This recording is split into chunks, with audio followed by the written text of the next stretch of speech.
would like to turn the conference over to Elizabeth Barker, Investor Relations at KCSA Strategic Communications. Please go ahead. Thank you all for participating in today's call to discuss Precision Therapeutics financial results for the third fiscal quarter of 2018. Joining me today are Dr. Carl Schwartz, Chief Executive Officer of Precision Therapeutics, Bob Myers, Chief Financial Officer of Precision Therapeutics, and Jerry Bardzell, President and Chief Executive Officer of Therapeutics Corporation. Before we begin, I would like to caution that comments made during this conference call by management will contain forward-looking statements regarding the operations and future results of Precision Therapeutics and Therapeutics Holding Corporation. I encourage you to review the company's filings with the Securities and Exchange Commission, including, but without limitation, its Form 10-K, which identifies specific factors that may cause actual results or events to differ materially from those described in the forward-looking statement. I would also like to refer to the Form S-4 registration statement filed by Precision Therapeutics with the SEC in connection with the proposed merger transaction with Therapeutics. Security holders of Precision and Therapeutics are urged to read all relevant documents filed with the SEC, including the proxy statement prospectus, because they will contain important information about the proposed transaction, as well as the identity of people who, under SEC rules, may be considered participants in the solicitation in connection with the proposed merger, and a description of their interests. With that said, I would like to turn the call over to Dr. Carl Schwartz. Carl? Thank you, Elizabeth, and welcome to everyone who has joined us today for today's third quarter 2018 earnings call. It's great to see so many people dial in to hear our updates as we progress through this critical period in the company's evolution. Also, be aware that AIPT is our new symbol, and it stands for Artificial Intelligence Applied to Precision Therapy. 18 months ago, we announced our intention to pivot into the Specialty Contract Research Organization, or CRO, services sector, and since then we've been working on several initiatives to advance this strategy, including the formation of our Tumor Genesis subsidiary and our 25% investment in Therapeutics, with whom we have also signed a definitive agreement to acquire. On today's call, I'm going to talk about our progress in these areas. Later in the call, I will also provide exciting information about our SKLN Medical Division before Bob Myers, our CFO, goes into our financial results in the quarter. CROs provide specialized services that are integral to the development of drugs, biologics, and medical devices. For the age of personalized medicine, redefining cancer therapies, specialty CROs that rely on advanced technology are needed to optimize the drug development process. We believe this specialty CRO market, especially as it relates to drug discovery, is at least a $2 billion market and growing. To position ourselves to leverage this exciting opportunity, we have formed our wholly owned subsidiary, Tumor Genesis, in the first quarter of this year to pioneer a powerful new approach to growing cancer tumors in the laboratory with an initial focus on ovarian cancer. Currently, most exciting use traditional patient-derived tumors in what are called PDX mouse models to understand cancer biology, aid drug discovery, and translate findings for optimal treatment of a human disease. However, PDX mouse models are not able to represent the whole plethora of many cancer types and subtypes. Questions have been raised about how well these models represent human cancers, with the primary fear being that cancers can undergo different genomic changes when transplanted into mice than they do when transplanted into human hosts. These changes could affect the ability to predict individual patients' responses to drugs using PDX mouse models. This can lead to costlier, less accurate, and longer-lasting clinical trials. To be sure, this PDX mouse model market is low-hanging fruit for us. At Tumor Genesis, our aim is to produce a more accurate, predictive model of how treatments will perform before they enter expensive clinical trials by growing human tumors outside the body. These patient-derived tumor models, which closely mimic the patient's internal environment and can be designed to fool the cancer cells into thinking they are inside the human body. This is expected to generate a more accurate response when testing drugs for personalized therapy and in the development of new drugs. As mentioned, our initial focus will be on ovarian cancer. Fewer than 40% of women with ovarian cancer survive in today's standard treatment. Our approach, which targets cancer by the patient's specific mutation, is designed to change this paradigm and significantly improve patient outcomes. Currently, there are 24 mutations of ovarian cancer, and tumor genesis is focused on completing tumor generation for each of these mutations with the aim of completing this process in the first half of 2019. In recent weeks, we have made material progress towards this goal, including securing solid tumor samples for several ovarian cancer mutations and starting work towards validating our model of growing already.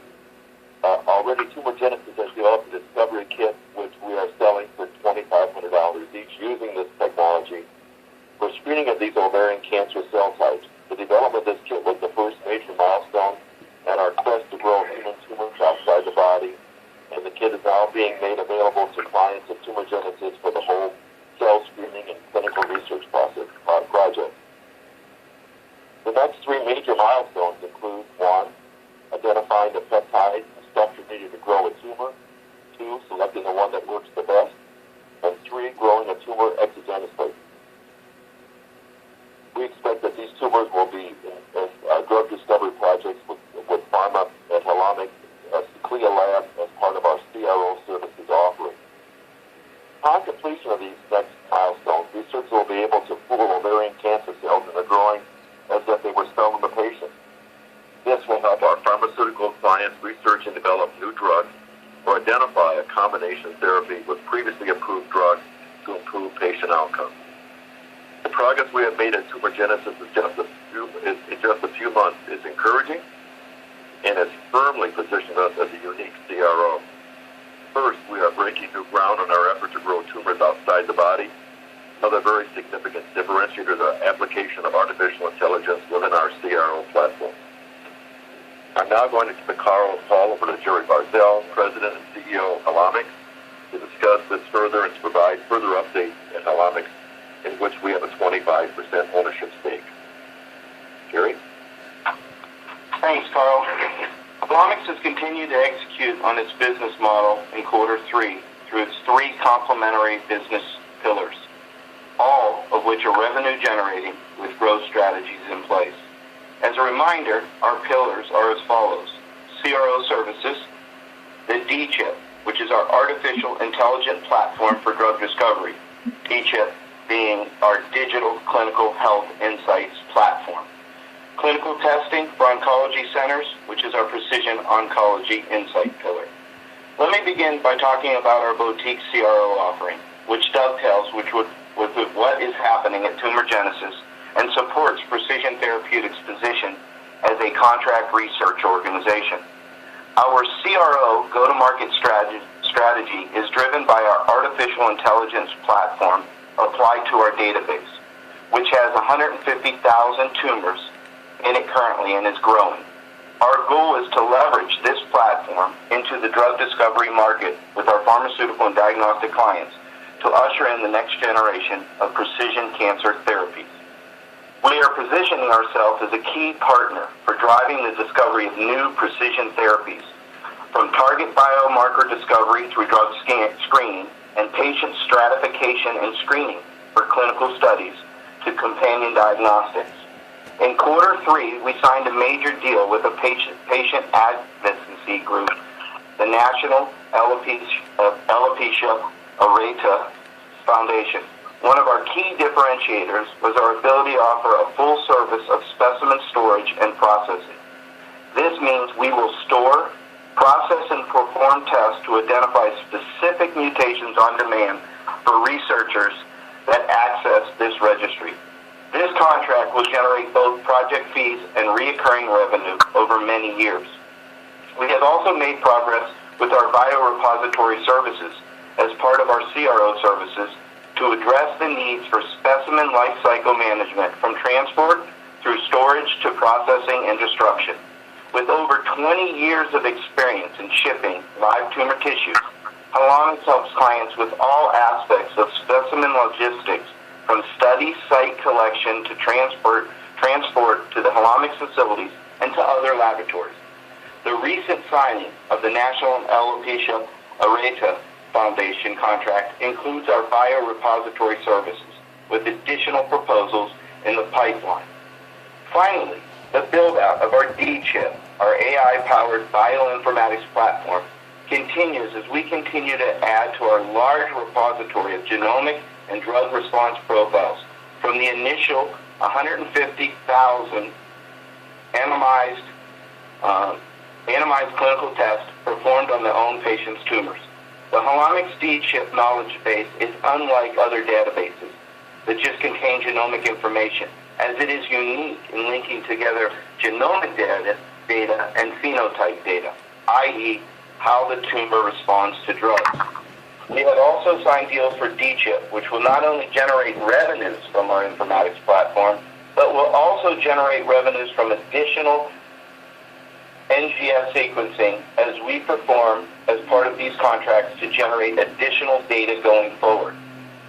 One of the key objectives of our D-Chip business was to partner with other key genomic data sources, and I am pleased to announce today that we recently signed a partnership agreement with Genome England's 100,000 Genomes Project.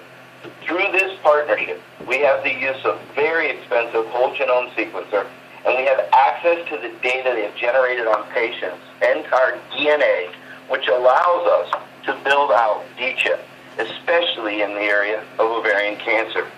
Our artificial intelligence programs can now map whole DNA of the patients against individual tumor mutations to create therapy maps. Finally, let me turn to our Precision Oncology Insights business. Our primary focus in this business is on ramping up specimen numbers and completing the necessary work to offer key tests that identify specific mutations.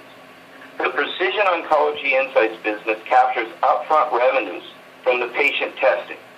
It involves comprehensive tumor profiling of the patient's own tumor, together with the power of our artificial intelligence, the D-Chip, which is the Digital Clinical Health Insights platform, to generate a personalized oncology roadmap that provides the additional context to help the patient's oncologist to truly personalize treatment.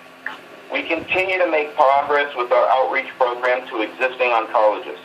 We have over 1,400 in our network, which is currently generating growth in our specimen numbers each month.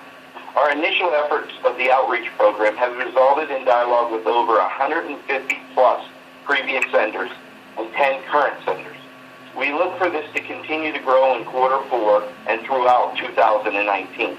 We started this outreach program in Q3 with the addition of 3 new registered nurse RN consultants. We did this to move away from the basic sales representative mentality approach and move towards the relationship building approach. The utilization of registered nurses has enabled us to provide a more consultative approach that has been well received as we've launched this going forward.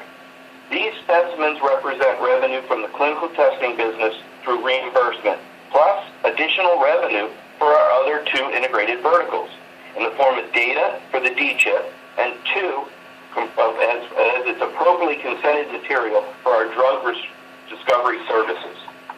We also are pleased to report that our next generation sequencing panel is up and running, which impacts both our Precision Oncology's Insights business as well as our contract research business and D-Chip. For the clinical testing at the Precision Oncology Insight business, we are offering 37 mutations over 4 key genes for cancer. However, we measure many more genes together. These genes provide the data to power our AI-based D-Chip platform going forward. This is truly an exciting time in Helomics. We continue to ramp up our CRO business with additional strategic collaborations, with newly signed and executed contracts, and we have a strong pipeline for the Q4 and beyond. With that, I'll turn it back over to Carl. As you can see, there's a great deal to be excited about when considering the market opportunity ahead for us. And we are executing on all fronts. Precision Therapeutics as a unique player in the CRO market. Through the development of tumor genesis and our investment in Halamic, we are positioning our company to take advantage of a multi-billion-dollar market opportunity. By creating a contract research organization poised to displace the existing PDX mouse models that are obviously flawed, yet so prevalent today, we are positioning ourselves to be pioneers. Through the application of artificial intelligence, we believe that our work will bring about a better patient outcome, first in ovarian cancer and later in many other indications. To provide additional support and guidance to the company as we advance our growth strategy in the precision medicine market, we have launched a scientific and medical advisory board. It's comprised of world-renowned scientific and medical experts who will work closely with Precision Therapeutics senior management team throughout this crucial stage in our development. We have been able to attract 8 world-class experts to the board already, which I believe is a testament to the promise that I've. Number 1, Dr. Mark Melandro, Vice President of Operations for Science at the Chan Zuckerberg Initiative. Prior to his position, Dr. Melandro was the founding director of the Innovation Institute and Vice President and Vice Chancellor for Technology Management and Commercialization at the University of Pittsburgh. 2, Dr. Amelia Warner, founder and CEO of Clinical Trial Concepts. She was previously the CEO and founder of the successful Global Specimen Solutions, Inc., which created a novel and analytic solution for global specimen data tracking. Dr. Robert Murphy, and Stephen Lane Professor of Computational Biology and Head of the Computational Biology Department at the School of Computer Sciences at the Carnegie Mellon University. Dr. Murphy is also Professor of Biological Sciences, Biomedical Engineering, and Machine Learning, and was a founding director with Ivan Behar of the joint Carnegie Mellon University of Pittsburgh PhD program. In the computational Dr. Paul Sweetnam, founder of Cellbridge LLC. Tony Fredakis, previously co-founder and chief scientific officer at DNA Print Genomics. Ratmir Durda, associate professor at the University of Alberta. On the medical advisory board, we have appointed Dr. Paul Cornless, founder and former chairman and CEO of Halamic Corporation. Paul currently serves as the medical advisor to Halamic, the Pittsburgh Life Sciences Greenhouse, and the Innovation Institute as an adjunct professor at the School of Health and Rehabilitation at the University of Pittsburgh and as the Western Pennsylvania Director for Life Sciences. Also on the medical board, we have Dr. Hector Gomez, President and CEO, co-founder of GLG Pharma LLC. Quite an impressive group.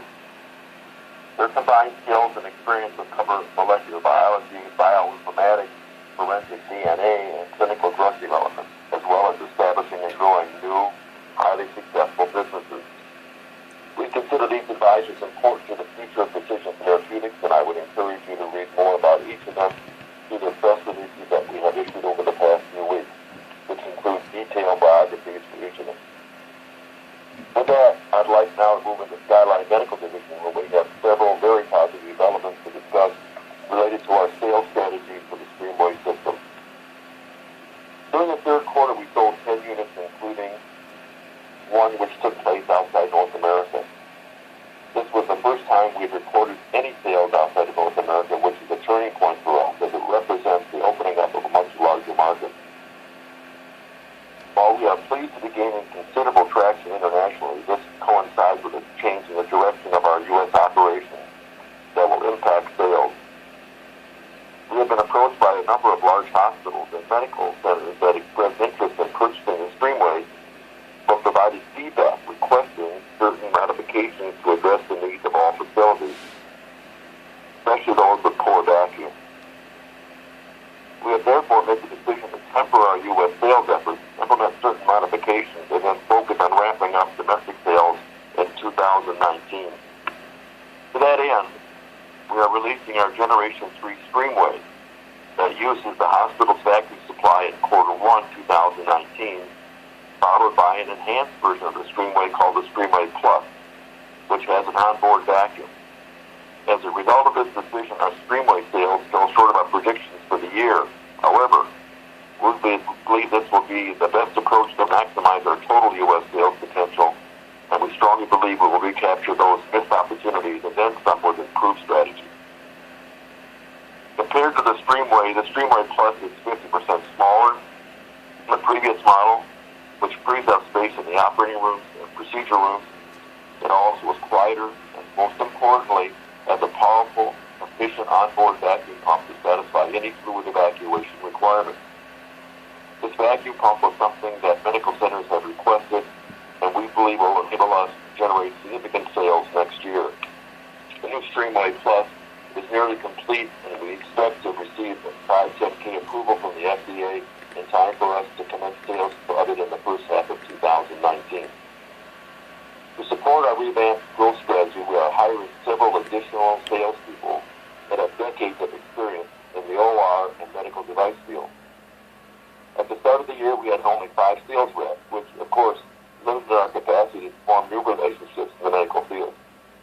These additional hires, coupled with our latest generation Streamway technology, are expected to springboard our growth in 2019, and we could not be more excited about this opportunity.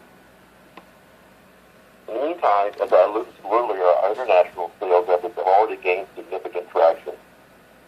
Earlier this year, we established our European arm, and over the past several months have developed a strong European sales presence consisting of both direct sales reps and a network of reputable independent distributors covering Portugal, Switzerland, Austria, and part of France. These partners are constantly in discussions with potential new customers, and we are pleased with the rapid progress they have made in penetrating the European market. The speed with which our first sale in Europe was secured, we believe, is indicative of how well suited the Streamway is to the European market and will pave the way for future sales in the region, as well as Asia, North Africa, and the Pacific Rim. Happily, our European sales group has signed distributorship with several countries, including Kuwait, India, EAU, Saudi Arabia, and Pakistan, who have contractually agreed to sell over 100 machines in 2019. Anecdotally, at our booth at Medica, one of the largest medical equipment shows in the world, the CEO of a Japanese company said, "This is the most interesting product I have seen at Medica." Quite a compliment considering there are over 5,100 plus companies at the show. Furthermore, Skyline Medical is currently in negotiation with several other international distributors from around the world, as well as a number of hospital suppliers. Testing. We expect this global sales network to continue to grow, and with its expansion generate additional sales for the company. We'll continue to issue regular updates on each of these initiatives as they materialize. I'll now turn the call over to Bob Myers, CFO, to talk about our financial results for the third quarter. Bob, please go ahead. Thank you, Carl. The financial results for the fiscal quarter ended September 30, 2018 were filed with the SEC this afternoon. Revenue for the quarter ended September 30, 2018 was $323,000 compared with $153,000 for the quarter ended September 30, 2017. We sold 10 Streamway systems during the third fiscal quarter compared with 2 Streamway systems in the third quarter of 2017. Our sales and marketing campaign has continued to generate solid results, having now sold 35 Streamway systems so far this year. We expect this campaign for the Streamway system will continue to accelerate in 2019 with the commercial launch of the Generation 3 Streamway, followed by the Streamway Plus. Further, our awareness campaign to improve the use of disposable filters and cleaning products has continued to produce recurring revenues from higher usage by existing customers, with sales from disposable products growing 55% in quarter 3 from quarter 2 in 2018. Our gross profit for the quarter ended September 30, 2018 increased to $245,000 compared with gross profit of $124,000 in 2017. Gross profit margin was 74.8% of revenue, a decrease of nearly 6 basis points due to a higher cost compared with the gross profit margin of 81.2% of revenue for the same period in 2017. As sales continue to increase, we expect that over time this will enable us to achieve volume purchasing discounts on both equipment components and our cleaning solution, which should bolster our margins. Total operating expenses for the quarter ending September 30, 2018 were $2.1 million, an increase of approximately $992,000 compared with $1.1 million in the prior year period. General and administrative expenses decreased by $0.1 million year over year, primarily from investor stock compensation that we recorded in 2017 due to our registered direct offering in November of 2016 with warrants that vested in 2017. This was offset by higher operations expense, which increased by $531,000 to $327,000 in consulting fees due to the tumorigenesis buildup, $68,000 on stock-based compensation for employee options, $93,000 in research and development, $7,000 toward testing for new streamway parts development, and higher payroll and taxes and benefit costs. The net loss available to common shareholders for the quarter ended September 30, 2018 was $2.5 million, compared with a net loss available to common shareholders for the quarter ended September 30, 2017 of $1 million. The company also reported a $646,000 loss related to the company's equity vested investment in Holomics, of which we own 25%. Our comprehensive net loss for the quarter, which includes this loss in equity method investment, was $2.5 million, or 19 cents per share on 13.3 million weighted average shares outstanding, compared with $1 million or 16 cents per share on 6.2 million weighted average shares outstanding for the third quarter of 2017. The company had cash and cash equivalents of $0.2 million as of September 30, 2018, compared with $0.8 million as of December 31, 2017. In the first week of October 2018, we received $1,815,000 in net proceeds from the private placement of secured convertible promissory notes, which show on our balance sheet and is represented by a loan receivable on the balance sheet. Half of that amount was advanced to Holomics. This concludes the financial portion of today's earnings call. Thank you, Bob. Operator, please open the call for questions and answers. Thank you. If you'd like to ask a question, please signal by pressing star 1 on your telephone keypad. If you're using a speakerphone, please make sure your mute function is turned off to allow your signal to reach our equipment.